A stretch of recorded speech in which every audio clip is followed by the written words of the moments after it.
Ay, ang lamig. -21 guys dito ngayon sa amin sa Calgary. And as of now, waiting na lang ako kay Alvin. So, nag-notify na sa akin yung email from daycare. Yan. Ibig sabihin nun, na-pick up na si Zion. So, on the way na sila ngayon. Sabi ni Alvin, yan, malapit na sila. Kaya, gumayak na ako at lumabas. Yan, kasi syempre, kapag aalis tayo, madami pang mga layers. So, mahabang winter jacket tayo ngayon. And, bonnet. So, -21 feels like -26. Day 2. Ayan. Ng makapal na snow dito sa Calgary. Tingnan nyo yung mga tambak ng yelo, oh. Yan, mahirap din pala kapag white yung car. Yan, nagbabasa ako. So, dapat daw mas nag-iilaw itong mga white cars. Kasi hindi nga sila nakikita pag may snow. Ayan, no, lalo na kapag zero visibility. So, Tesla pala to, oh. Ayan, oh. Yung car pa naman namin na Hyundai white. Hyundai. Ayan. Nasanay kasi kami sa Hyundai. Hyundai pala. Ayan. So, waiting na lang ako kay Alvin and Zion. Then, yan, kwentuhan tayo sa isang napakalamig na araw na naman dito ngayon sa Calgary. Oh, ayan na pala sila. Ayan. Andito na. Andito na ang ating sundo. 6:00 na nga pala guys, ng gabi. Yan ang ating uwi. Yan, kapag may pasok si Alvin. Kasi inaantay ko na rin si Alvin. Tapos work na rin habang nag-aantay. Ayan, no? Kamustahin natin. Kamusta biyahe?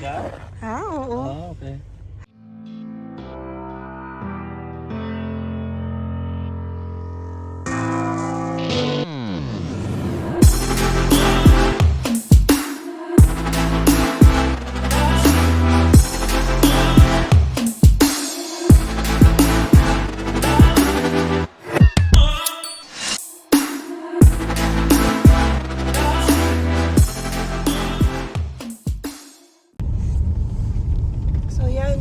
Muna natin sa stand para yan, makita nyo rin yung dinadaanan natin kasi ngayon lang ulit bumuhos ang snow. So, Hindi ko nga ina-expect na mag-i-snow na naman. oo, alam nyo ba, Kasi, wala sa forecast yan. Oo. Happy na kami kahapon kasi natapos na, di ba, Monday nag-start siya, Monday ng gabi, tapos Tuesday yun na yung malakas talaga. And then ngayon, nakala namin wala na pag Wednesday, pero nag-snow pa rin. Sikat na yung araw kanina eh. Oo. So, umaraw na rin kanina. Hindi na ako nakapag-vlog. Alam nyo ba yung commute ko kanina? Sobrang struggle. Ayan na naman tayo kasi diba, tatlong sakay yun. So, may isa lang na magmintis. Damay-damay na yan. Madedelay na ako or mamimiss ko yung next sakay. So, una pa lang, delayed na yung sasakyan ko na bus. So, okay lang yun. Kasi nasa bahay naman ako nag-aantay. Di sabi ko, sige, next schedule na lang ulit. Kaya lang syempre, naapektuhan na yung second bus ko and then yung third bus. So, yun, iba yung sinakyan ko, pero sa 302 ako pumunta, imbes na bus 23. Yun nga lang, mas napatagal yung pag-aantay ko sa pangatlong bus. Alam nyo ba, nag-antay tayo ng 10 to 12 minutes sa third bus. So, kung normal na araw lang yan, syempre parang weather ng Pilipinas, kayang-kaya kahit 30 minutes pa tayo mag-antay sa daan, okay lang. Pero iba kasi guys yung pag-aantay mo kapag nasa -26 na weather ka, grabe, ang hirap, no? Nagmakapal na ako na medyas, naka-winter boots ako, tapos winter jacket ako hanggang below the knee pa tong yung jacket. Tapos, ito yung nakatulong talaga. Panalo to kasi napaka-delicate or sensitive sa nose natin, ears, tsaka sa mouth. Kaya yung ibang nakikita nyo, nag-face mask sila. Kung ayaw nilang magbalabal, ito, ginaganyan ko lang siya. Para na tayong, Ninja. ninja. Pero yung iba, may nabibili yung lalagay mo lang sa face mo, tas mata na lang yung makikita. Eh ayoko naman noon, masyado na tayong, baka mapagkamala na tayong hold up. Pero- Hindi. Pero yan, normal yan dito guys. Kasi nga, pag sobrang lamig, dapat yung mata mo na lang ang makita. Wag mo nang i-expose yung mouth mo, yung ears mo, 'di ba? Kasi mas lalamigin ka. Yan. So yun nga, bali ngayon, papunta kaming bahay. Yan, tulad na to, malinis yung kalsada. Pag ganito namang highway, malinis yan eh. So better na to guys kaysa kahapon. Oo, kahapon medyo ano talaga siya. Hindi pa Puti-puti pa. hindi pa nakakalipot yung city of Calgary. So yun, at saka yun nga, mahirap din talaga mag-commute pag mga ganitong panahon. Kaya talagang pinupush ko si Emma guys. Yan, tinuturuan ko naman siya ngayon. Ayan, kanina pala, yun o, update ko lang kayo. Kumain kami sa Joey Chinook. All. Ayan o, kasi yun nga, as I've mentioned sa mga previous vlogs namin, once a month, nagkakaroon kami ng like parang staff lunch outside kung saan namin choice. So kami na yung magde-decide kung anong restaurant yan. So kanina na pagkasunduan, Joey. Kasi yun yung favorite nung isa naming ka-work. Kung ano naman, masarap din eh. Kasi Masarap. dati nung nag-DoorDash ako dyan, mga steak talaga yung Oo. order. Pinicturean ko nga eh, kasi nag-sangria din ako kanina. Tapos steak with, ano yun, yung pasta na may na may shrimp pala. Masarap. Yan. Magkano yung gano'n? 44. Oh, mas mura yan. Kasi Mas dun mura yan sa Alloy. Alloy. Oo, kasi yung sa Alloy, 65 Oo. $65 siya. Ito, 44. Pero yung steak nila, nasa 37 lang. Naging $44 yung kinain ko kasi nag-add ako ng pasta. Para maiba naman. Kasi last time nag-ravioli ako yung parang basta yung mga pasta din siya na square. Pero mas bet ko yung ngayon kasi yung pasta with shrimp. So kayo guys, no, sa mga ibang part ng Canada, kamusta ang weather nyo ngayon? Yes, kamusta ang weather nyo? Kamusta ang may nag-update sa atin eh. Taga Winnipeg siya. Oo. Sabi nag-snow lang daw sa kanila pero iniwasan daw sila ng snowstorm. Aba, swerte naman. Sana Baka all. dito na pumunta yon. Dito na pumunta guys.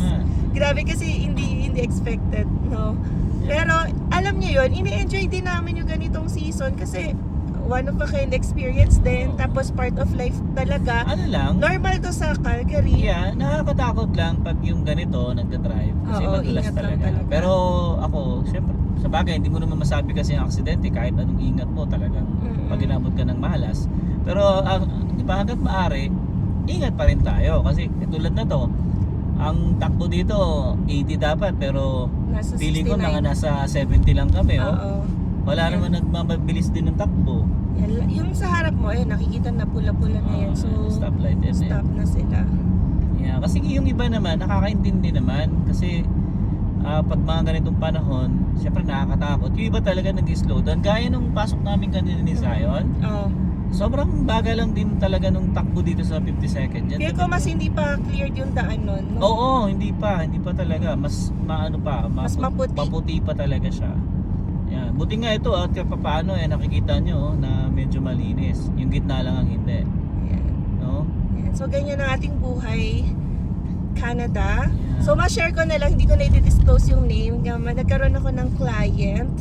And then, yun nga, Pinoy din naman siya.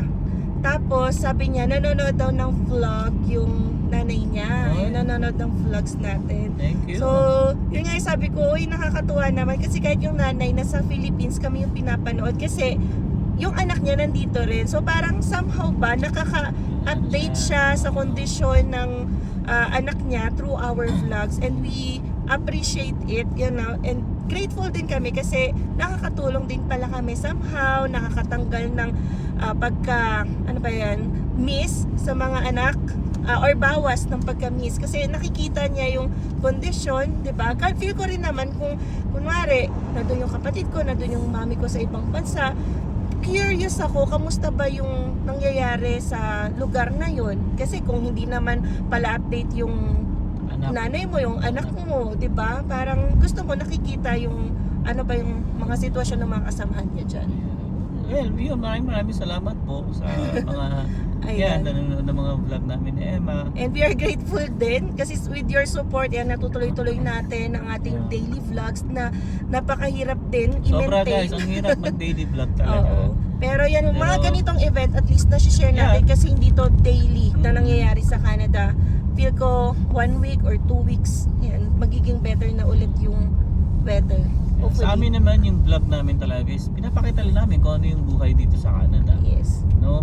Kung anong gawin namin, Yeah. sinasama namin kayo kung pupunta kami sa Walmart, kung pupunta kami sa Ukayan, yung Nasa inyo thrift na lang store. kung ayaw niyo yung vlog namin. Marami Ayan. namang nagbo-vlog dyan, Oo. di ba? Marami na, dumadami na. Oo. So, lalo na dito sa Canada, ang daming vloggers. So, ano na lang, choose lang kayo kung ano yung taste ninyo. Yeah. Diba? Kami naman basta yun nga, sinishare lang namin kung ano yung na-experience namin dito, kung anong buhay namin dito. Diba? Yun lang. Yan, at least kita niyo yung sitwasyon, no? Grabe. And dito nga rin nakaka-update yung mga magulang ko. Yung magulang ko, Yeah, tapos mga oo. kapatid ko. Alam So, sila. kukunat nga, ingat. Ayan. Kasi naman, ayan, buong vlog. Sinasama namin kayo sa pauwi. Ayan. Pero syempre, marami ring bagay ang hindi na share sa vlog. So, at least Oo ito naman. yung mga ilang minuto ng buhay namin. Lalo na yung ngayon, pag-travel at pauwi. Ayan. Sa enjoy lang guys, enjoy lang.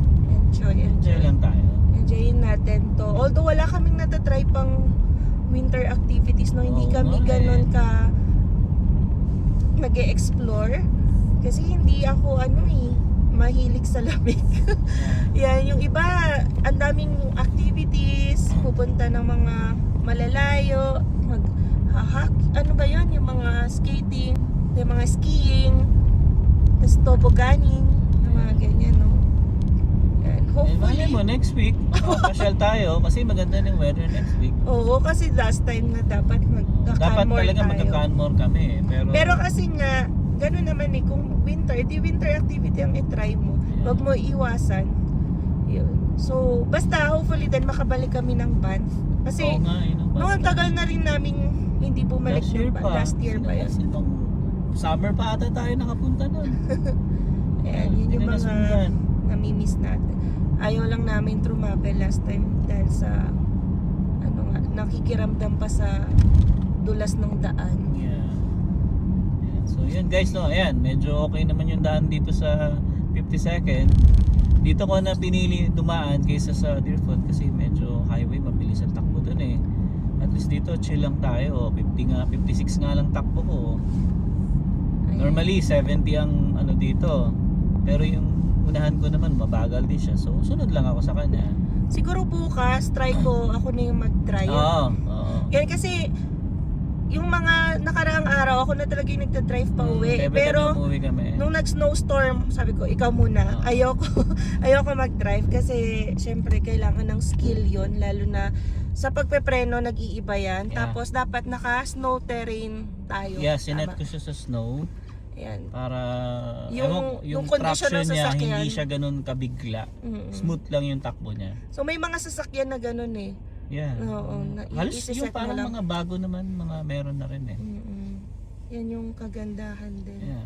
Nag-a-adapt yung mga sasakyan, yung mga changes sa technology.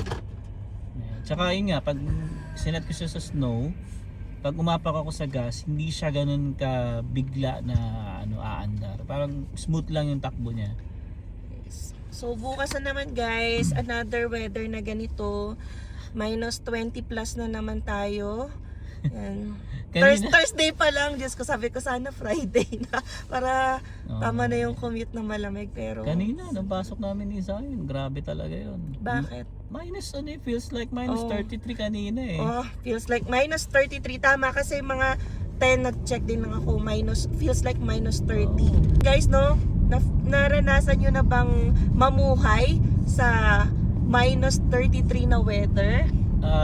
Feel ko yung mga Saskatchewan, Manitoba, okay na yan. Kasi madalas din daw sila nakaka-experience ng ganung weather. Pero alam nyo guys ha, totoo lang. Pag mga ganong weather, kaya naman eh. Hindi naman talaga siya yung sobrang mahirap. Unless nalalabas ka na halos kulang yung suot mo, di ba? Pero pag yung tama yung suot mo, kaya naman. kaya naman siya. Nakaka-amaze nga talaga yung ano eh. Basta yung mga kabataan, alam nyo ba yun? Grabe yung mga suot nila. Ako balot na ha. Yung iba, jeans lang, Hindi, tapos lamigin ka rin naman winter kasi jacket. talaga. Oo. Kasi, Tapos, basta maninipis lang. Sabi ko, grabe naman. Hindi yata sila nilalamig. kwento ko na lang din guys ha. Nung bago kami pumunta dito sa Canada, si Emma talaga lamigin to. Kasi, siyempre sa Pilipinas, naka-aircon kami. Ayaw niya nung number 2, number 3 yung aircon. Pag naka number 2 yun, hihinaan niya, lalamigin na siya. Tapos nung nag-usap kami, sabi niya, baby, kaya ba natin sa Calgary? Kasi nga syempre, nag-research kami na talagang malamig dito. Sabi ko sa kanya, kaya natin yan. Pero pagdating dito, tingnan niyo naman, kinaya naman, di ba? Kinakaya. Siyempre, kung may choice ka naman, di ba? Yeah. Sana okay yung sitwasyon. Pero, andito na tayo. Yeah. Mag-a-adapt din yung katawan natin. Oo. Which is, somehow feel ko naman naka-adapt na rin kahit papano. Yan. Pero yung iba talaga tumatakas sa ganitong weather. Sana all. Shout out Lopena Oo fam! nga, sa Pilipinas kayo. Sana all nasa Pinas at natakasan ng snowstorm sa Calgary. Sayang hindi kami nakita ni nanay. Oo, happy birthday Nanay Oo nga. Zenny. Shout out, Nay, tsaka Tay. Ako, kailan balik nyo? Bingo na ulit. Namimiss ko na yung bingo. Oo nga, last time kasi hindi pwede. Yan, alam nyo na. So, antayin na lang ulit natin ang pagbabalik ninyo. Pero, yan, enjoyin nyo muna ang Philippine vacation. Sayang pa naman, nag-request pa naman si nanay nung hipon ko. Sayang, Oo sayang. nga, eh. So, ibig sabihin pang next time. Next time. Babalik naman yan, syempre. Guys, oh, grabe ang lapit na, 8 minutes na lang. Yan. So, kwentuhan tayo mamaya ulit sa bahay. Yan, malapit na rin naman kami. A few moments later. Tambak pa rin.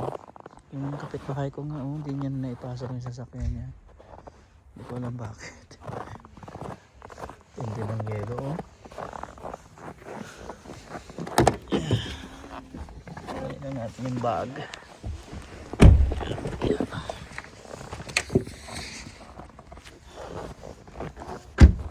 Ano ka naman, wait.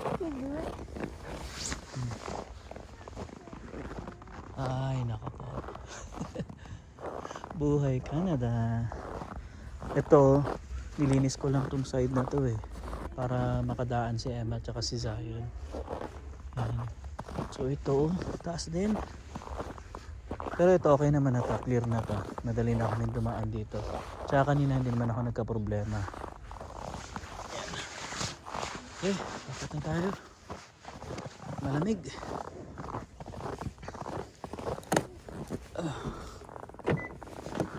Okay.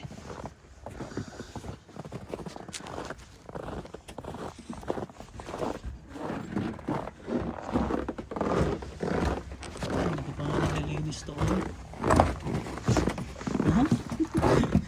Kapal pa ng yelo. Let's go. Ayan guys, at dito na tayo sa bahay finally. Yes. Yan, hindi pa tayo nakakabihe. So, mga panlamig talaga. 3 layers tayo kanina. Ito hit tong damit ko.